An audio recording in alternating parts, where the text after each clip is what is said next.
Binalikat ko ang What What Country located sa Buyagan, La Trinidad, Benguet kasi bagong renovate siya. Mas malawak siya kaysa sa dati. Tapos ang maganda pa dito, high-tech. O, di ba? Kaya tara na at tikman na natin ulit itong What What.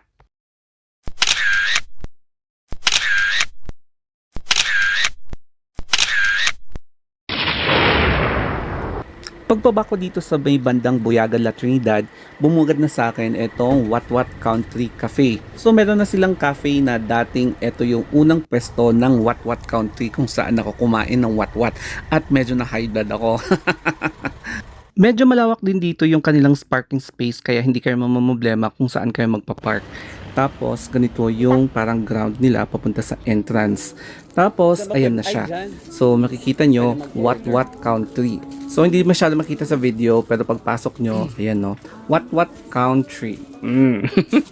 Tapos dito nga pala kayo mag-order and nakikita nyo dyan yung menu. So i-zoom nyo na lang para makita nyo yung list of menu nila dito na isa-serve. So, eto nga pala yung price list nila. So, pwede nitong i-screenshot for your reference.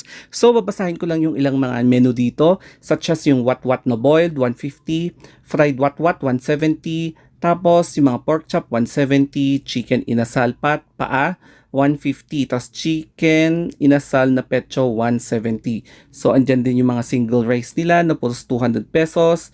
Tapos, ayan yung mga iba pang prices. Bahala na lang kayo bumasa.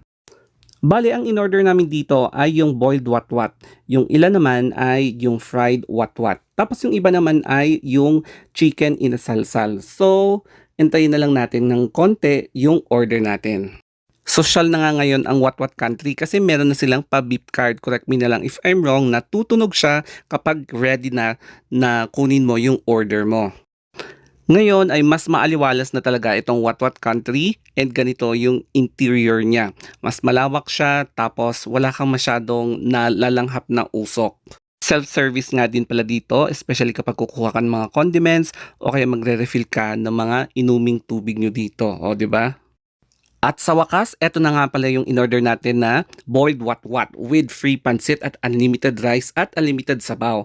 Tapos, meron din tayong side dish na monggo, 'di ba? Tapos fried tilapia. Hindi ko nakuha yung mga iba na fried pecho at saka fried what what kasi inubos na nila. So, eto muna yung ipapakita ko sa inyo dahil gusto kong tikman kung may pagbabago nga ba. Pero sa ngayon, wala. Sa totoo lang, kanina pa ako naglalaway dito sa what-what na to.